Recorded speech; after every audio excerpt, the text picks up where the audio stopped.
Hey everyone, welcome back to Tekton Zoo. I'm ZSH Plays. Hope you're having a lovely day today. We got a lot of building to get through today, but before we do that, this is Maurice. He's my new favourite animal in the zoo. This episode nearly didn't happen because I just spent so long watching him and his pals running about. They're so much fun to watch. We've only got 4 meerkats at the moment, no babies yet, but I'll bring you news on that as soon as it happens. But anyway, we should probably start building something. So this week we're going to be doing a ring-tailed lemur habitat. I've even managed to get a few of the Africa pieces squeezed in there at the last minute. I'm really happy with how it turned out and I hope you like it. So we are back in Tekton Forest for this episode after our brief excursion into the desert. We are building, like I say, a ring-tailed lemur habitat. The reason I'm building that in the forest is because that is where they live in real life. They live in Madagascar, in dry forests, and their favourite habitat is what's called a gallery forest, which is a forest on the edge of a river or a lake, just some body of water. So there'll be some water in this enclosure.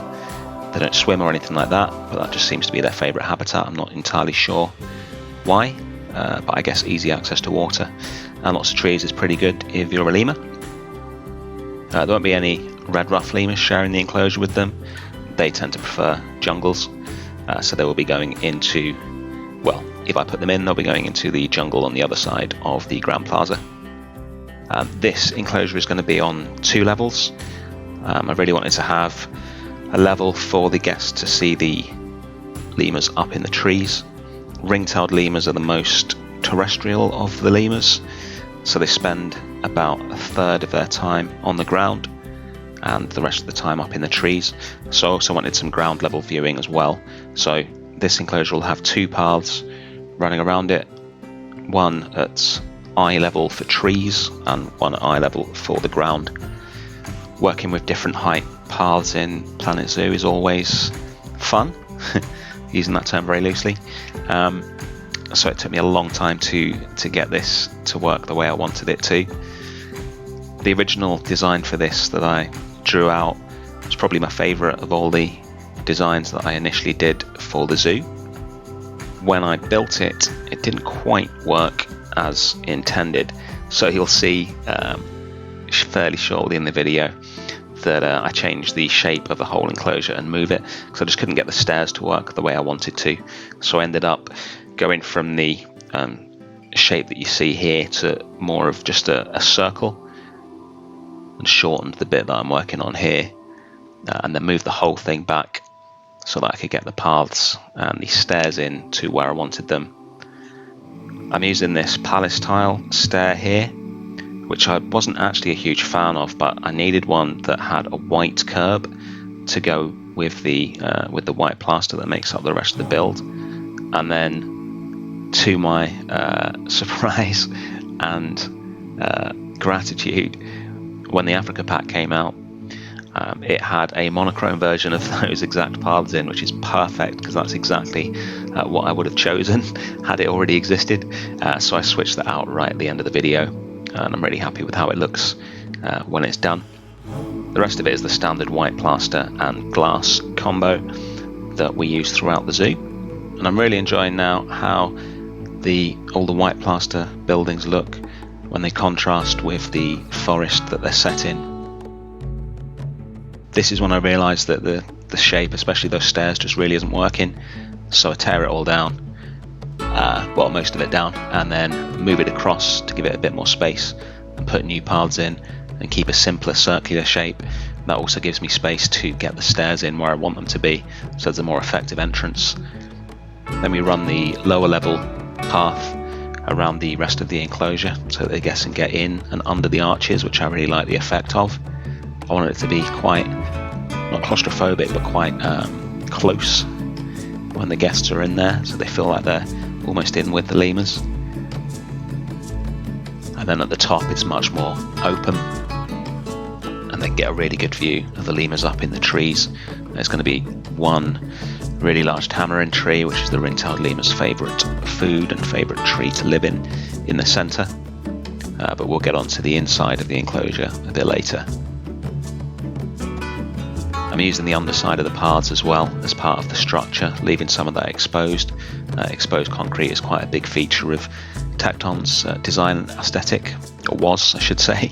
So I think that looks quite nice. I contemplated covering it up, but I like the contrast, and they often had untreated concrete as part of their designs, as well as the white painted concrete that they use predominantly.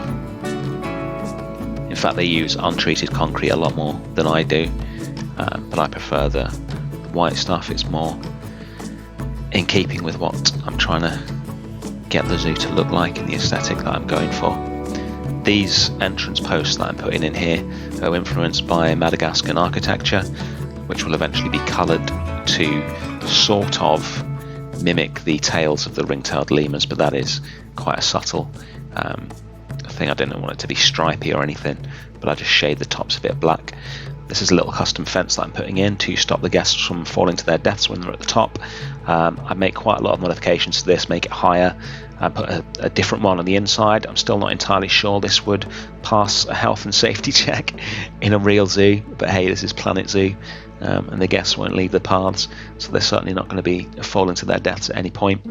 But I imagine this is the kind of thing you would have built back in the 1930s, and probably wouldn't build today because it'd be deemed to be too unsafe for the kids or even adults falling in, or maybe adults jumping in, which does happen in zoos sometimes. But I really like the way it looks, and I wasn't going to change it just to meet health and safety regulations, which I don't have to bother with because this is Planet Zoo.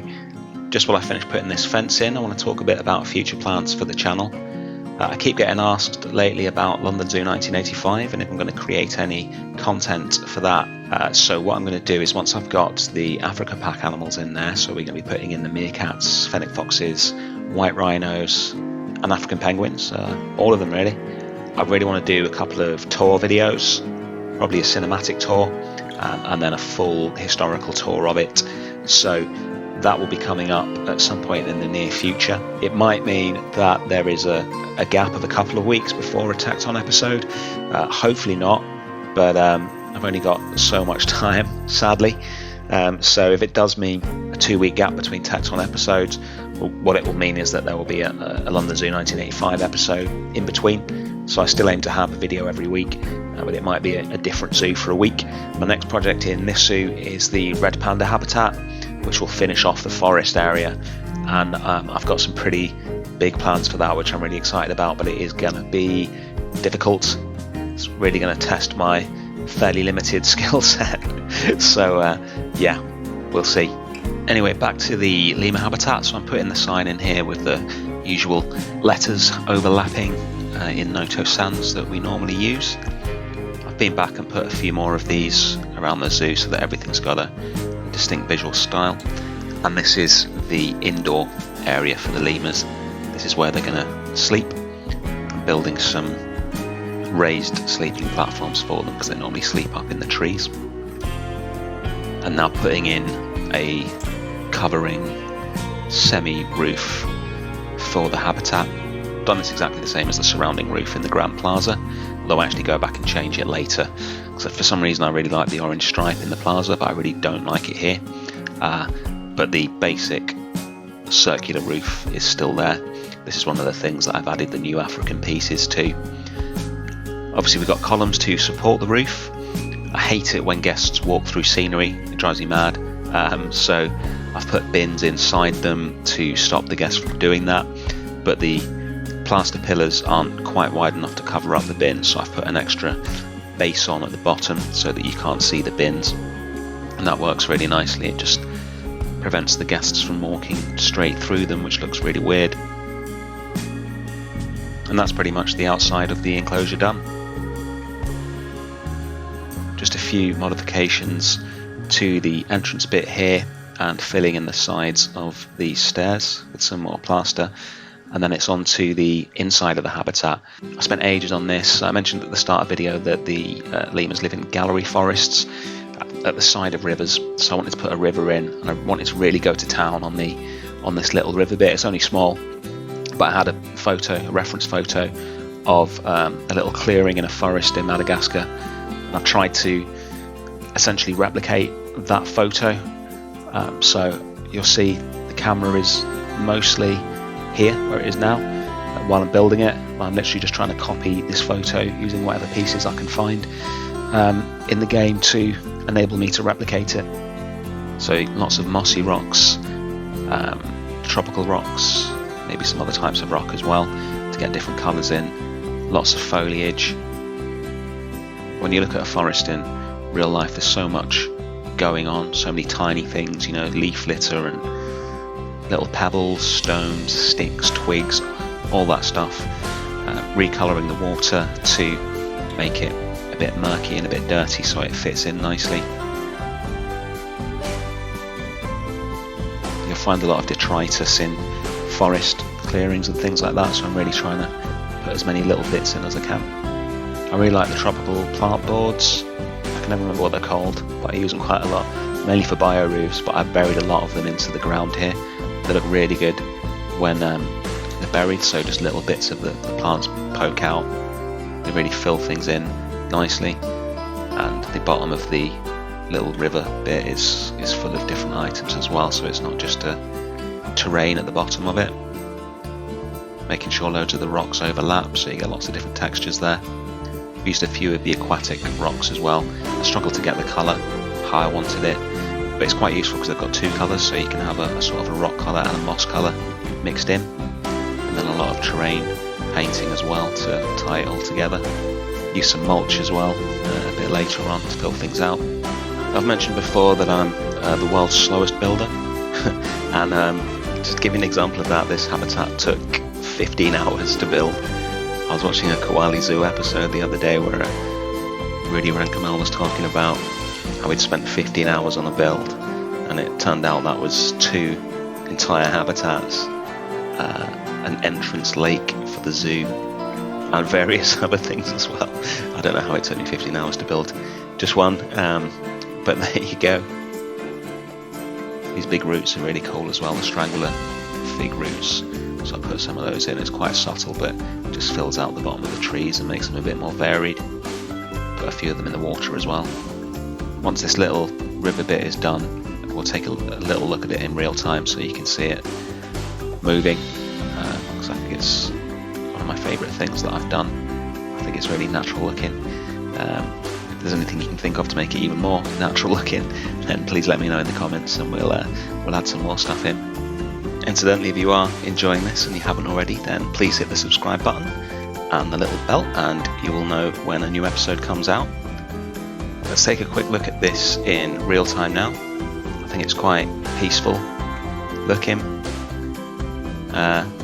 Yeah, I'm pretty happy with it. Okay, so yeah, back to the speed build. So we've got a few things left to do. Enrichment items for the animals and some more work on the inside of their habitat, and then the finishing touches to the outside of the building. So this here is a sleeping platform, or an enrichment platform as well for the animals, and there's a viewing gallery for the visitors right next to it, so they get a really good view. And this is the sleeping area that I mentioned earlier, so I'm just building some little custom sleeping pods for them so they're off the ground, because they normally sleep up in the trees. Nothing crazy here, just a few of the climbing items so they can get up there, and some bedding for them. I think I have 3 of these in there eventually. Yeah, and some vines just to tie it in nicely. I put a concrete floor in here as well, natural concrete floor rather than the plaster I normally use. And this is a enrichment feeder buried into the ground, and then I cover up some of the edges with rocks and plants and things so it looks nice and natural, like it's just some wood chippings that have been put on the ground. A few supports in for that climbing structure, just so it looks like it would actually stay up, with some little lemurs dancing about on it. I've been really inspired by people like Iben and Beezy, other builders that I've seen, to try and get more detail into my builds. I really want to try and do that going forward. And then some finishing touches to the outside, just trying to tie these railings in with the surround and put some drains in, and then having left loads of exposed concrete and little bits around the lower walkway, just put some ivy in to make one of those look a bit nicer, because that's one of the main entrances. Some of the custom benches that we designed in the Grand Plaza, few supports to tie the concrete pillars into the roof, and then the new African pieces. I absolutely love these pieces. They look so good. There's a few sort of fallen leaves from the tree up on top of the roof as well for detail. And that's the build done. So yeah, thank you so much for watching, and I will see you next week with a new video. Bye.